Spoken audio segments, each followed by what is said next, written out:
El 11 de agosto de 2022 se publicó Alquimia Cósmica, con el fin de despertar al alquimista que llevamos dentro. Durante esta serie recorreremos capítulo a capítulo todo el manual del alquimista para poder aplicarlo de una forma simple y práctica en nuestro día a día. En el episodio de hoy vamos a desarrollar de qué se trata la geometría cósmica o la geometría sagrada y por qué es importante para este proceso que estamos atravesando. Recordemos que venimos de toda una primera parte en donde estamos descubriendo quiénes somos, cuál es nuestra esencia. Y para esto hicimos dos grandes operaciones, dos grandes cirugías o cortes que tuvieron que ver con identificar las creencias limitantes y transformarlas, reestructurarlas, reprogramarlas. Y también identificamos nuestras lealtades familiares y lo que hicimos fue quedarnos con los que nos servía. Ahora, de aquí a los próximos 2 episodios vamos a desarrollar herramientas que nos pueden servir para ayudarnos en este proceso. Vamos a ver fácil y vas a ver que tiene muchas aplicaciones en lo diario. Esto de la geometría cósmica o también conocida como geometría sagrada. En primer lugar, me gustaría que puedas reconocerte tú misma como geometría. Es decir, no verlo como algo de la afuera exclusivamente, como podrías verse en una fruta. Si la cortamos por la mitad, vemos que hay geometría, o en la hoja de un árbol, en las flores, en los edificios, en el tronco de un árbol.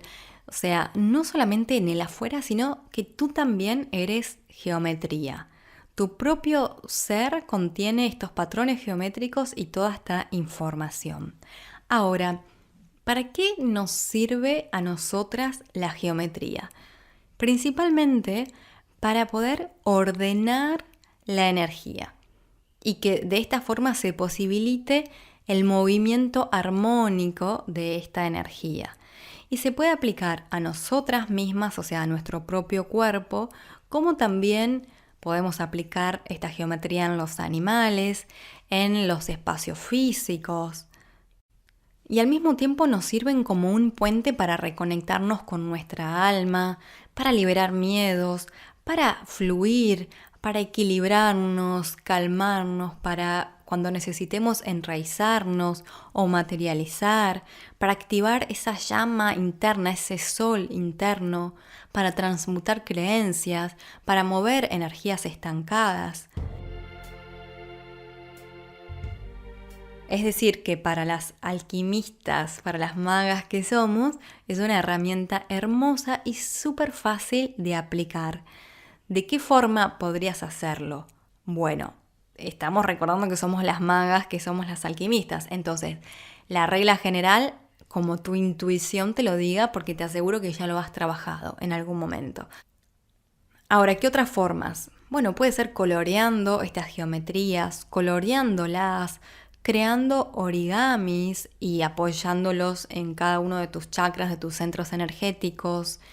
Puedes de pronto meditar con ellas. Es súper libre y te invito a que puedas escuchar esa intuición y a empezar a jugar, porque todo esto al final se trata de un juego y eso es lo que no deberíamos olvidarnos nunca.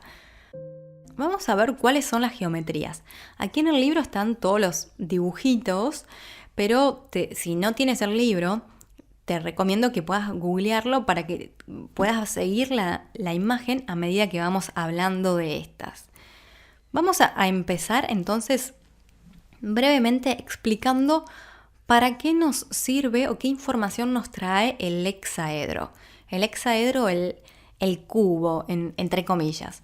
Es una energía que está regida por el elemento tierra y lo que contiene es la materialización. Esta geometría unifica los 4 elementos: fuego, tierra, aire y agua. Por eso nos lleva a la materialización. Si recuerdas, cuando vimos en el episodio de los números, veíamos el número 4, que es el momento en el que se solidifica y se materializa toda esa idea que el 3 traía desde la creación, desde la creatividad. Aquí se ponían en juego los 4 elementos y era cuando la idea podía tener lugar en la materia y ya podemos verla y tocarla. Por tanto, viene a ayudarnos a entrar en contacto con la naturaleza, con nuestro propio cuerpo, a vivir en común unión con Madre Tierra. Y también nos acompaña en el viaje del esclarecimiento de nuestro propósito, de nuestra misión de vida. ¿Cómo podemos hacer para vivir desde lo que es nuestro deseo más genuino?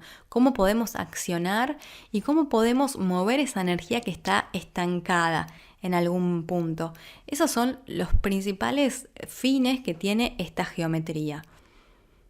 Si queremos trabajar en otros cuerpos más sutiles, o sea, más allá del cuerpo físico, por ejemplo en el cuerpo energético, bueno, podemos trabajar con el chakra raíz, aquí con esta geometría, y lo que serían las glándulas suprarrenales.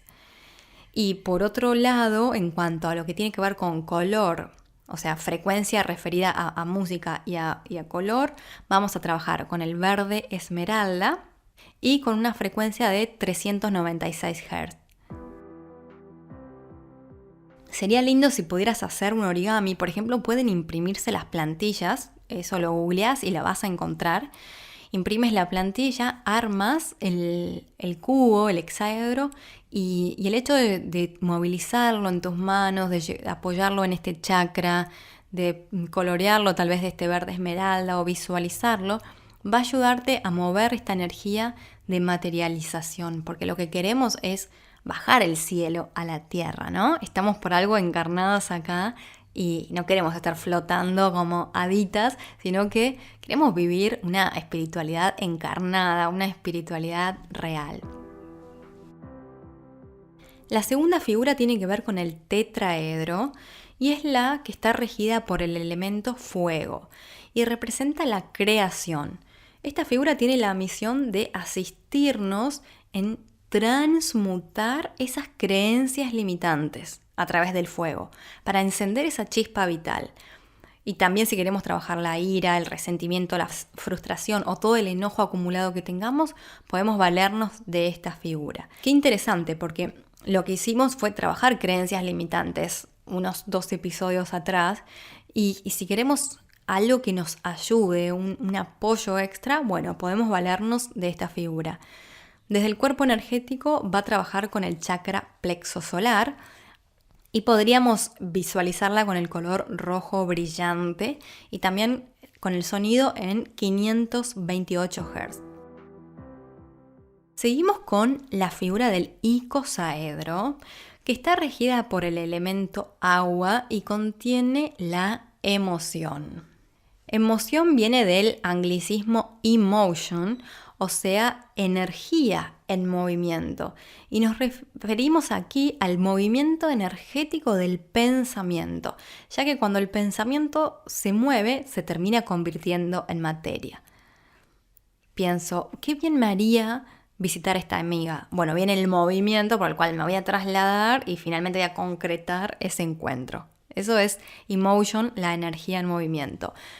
El icosaedro viene a ser un aliado para mover aguas estancadas, es decir, aquellas creencias que están arraigadas con fuerza y que suelen limitarnos, o sea que también nos ayuda con el trabajo que veníamos haciendo antes. Ya estuvimos trabajando en identificarlas, en reprogramarlas, bueno, por ahí algunas insisten en quedarse ahí, entonces tenemos que mover la emoción que está grabada en nuestro cuerpo.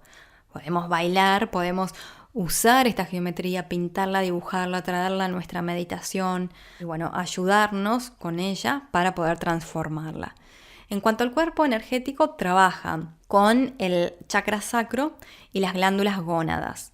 Aquí vamos a utilizar el color agua y vamos a sintonizar sonidos en 471 Hz. Es importante considerar que esta figura nos lleva a ver un espejo que tenemos entre lo que es la garganta y el cuello uterino, en nuestro caso, o el pene, en el caso de los hombres, porque ambos son canales de comunicación y de conexión con la vida. Por eso también el icosaedro no solamente se conecta con el sacro, sino que se conecta con el chakra laringio y la glándula tiroides. Y ahí, en este caso, usamos el color azul profundo y la frecuencia de 741 Hz. Seguimos con el octaedro, la figura que nos conecta con el elemento aire y que tiene la misión de ayudarnos a resolver dudas y a confiar en nuestro amor diamantino. ¿Te acuerdas cuando veíamos en el episodio de los números en cuanto a los pendientes, o sea, esas piedras que nos traíamos cargando en la mochila, esas materias del año pasado que nos quedaron previas? Y te decía que mucha gente tiene el 2 ahí como previa, que significa esto de aprender a decidir y dejar de dudar. Bueno, acá el octaedro nos ayuda también en esto. Ubicado aquí en nuestro centro cardíaco, que es donde tenemos nuestro amor más puro y es el lugar donde vamos a hallar todas las certezas que estamos buscando. ¿De qué forma? Preguntándonos todas las opciones y observando, porque hay una de esas opciones en las que vamos a sentir una paz absoluta. Esa es la forma de decidir en base al corazón. Esta figura se conecta, como decía, con el chakra corazón y la glándula timo, en este caso. Para conectar con esta geometría vamos a visualizar el color magenta y vamos a sintonizar 582 Hz para la parte tetraédrica de fuego y para la parte tetraédrica de agua, me ha complicado la palabra. Ahí vamos a sintonizar 471 Hz. O sea, no vamos a, si queremos, es una opción, por supuesto. La última figura tiene que ver con el dodecaedro. Y el dodecaedro está regido por el quinto elemento, el elemento éter. Al igual que el octaedro, tiene la misión de asistirnos en lo que tiene que ver con la expansión del amor.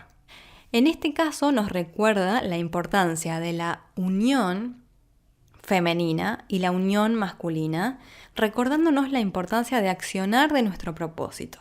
O sea, la parte de accionar tiene que ver con la energía masculina y desde nuestro propósito, desde nuestro sentir, tiene que ver con la energía femenina. Desde el cuerpo energético lo vamos a vincular con el chakra cardíaco también y con la glándula timo. Para conectar vamos a visualizar el color magenta para el aspecto masculino y el fucsia para el aspecto femenino. En cuanto a la frecuencia, podríamos sintonizar una de 852 Hz. Esto, si te preguntas cómo hago para eso, simplemente buscas canciones que estén afinadas, no sé si, creo que se dice así, en 852, por ejemplo. Si me permites, te quiero contar dos curiosidades en cuanto a la geometría y también vamos a ver cómo se relaciona todo con todo. Y una tiene que ver con que el dodecaedro nos remite a la idea de pertenecer, porque tiene 12 puertas pentagonales que nos lleva a la información que nos pertenece, que nos crea. Y a esto ya lo vimos. Si pensamos en nuestra carta astrológica, ¿qué tiene? 12 puertas por donde se conectan las 12 energías zodiacales, las 12 cualidades que vimos. Aries, Tauro, Géminis. O sea, cómo inicio, cómo me conecto con los sentidos, cómo comunico. En otras palabras, nuestras propias rutas energéticas están conectadas con estas 12 constelaciones, con estas 12 energías zodiacales. Si vemos el toroide universal, es como si existiera un hilo de ese toroide que parte, o sea, que sale de ahí y se conecta con una constelación. Y luego se conecta con un hilo del toroide de nuestro planeta. Y luego sigue el recorrido y se acopla al hilo del toroide de nuestro país. Y luego al hilo del toroide de nuestra ciudad, para finalmente conectarse con el hilo de nuestro toroide individual. Entonces es como si esas energías zodiacales entraran como una flecha a nuestro propio cuerpo y van a influir en diferentes áreas de nuestra vida. exactamente como lo vimos cuando estudiábamos las casas astrológicas. Por eso en el área del yo, si tengo a Géminis, por ejemplo, particularmente me voy a considerar como vinculada a la educación, a la comunicación. Por eso es tan importante conocer e integrar la composición de nuestras 12 casas astrológicas, porque en algún punto es entender cuál es la ruta energética de nuestra conciencia. Vamos a cerrar este capítulo con otra curiosidad que sucedió en este momento, porque yo aquí en este capítulo pongo las geometrías para que puedas reconocerlas y conectarte con ellas, y al final quise poner unos mandalas para que puedas colorear y también, conectarte con la geometría desde ese lugar. Y entonces la ilustradora del libro, que fue Sandra del Mar, a quien le mando un abrazo muy cálido, ella me propuso que yo canalizara mis propias mandalas. Lo que me resultó buena idea, pero cuando empecé a dibujarlos me puse un poco como que no me salían. Entonces, me calmé, puse música y empecé desde la semilla de la vida a dibujar y a pintar y a borrar y a hacer cosas hasta que de pronto veo y habían quedado unos mandalas un poco extraños porque tenían ojitos, caritas y cosas raras. Y resulta que, cuando me doy cuenta tenían que ver con los códigos de Alquimia 4.4, que son seres que tienen memorias en otros, en otras vidas, en otros universos, pero que esa es otra historia, no tiene nada que ver con alquimia cósmica, o sí, quiero decir, ya lo vamos a desarrollar en otra serie. En alquimia cósmica solamente puse un par de estos códigos que tienen que ver con los oráculos, y los códigos, decidí sacarlos, pero esos que ves abajo en el libro, esa semilla del alquimista que parece una especie de, de ser elemental, en la otra que es la unión galáctica y hay como distintos seres ahí entrelazados, o la manifestación de la voz del alma, que es un ser como con un gran corazón, que es una flor. Todos son flores porque parten del recuerdo de una vida en donde soy genetista, así creadora de mundos, vamos a decirlo, de esto que tiene que ver con la naturaleza. Por eso son todas flores, con caritas y ojos y cosas. Muchas gracias por acompañarme en este episodio. En el siguiente episodio hablaremos de la conciencia animal y cómo podemos valernos de esta gran aliada para nuestro proceso actual.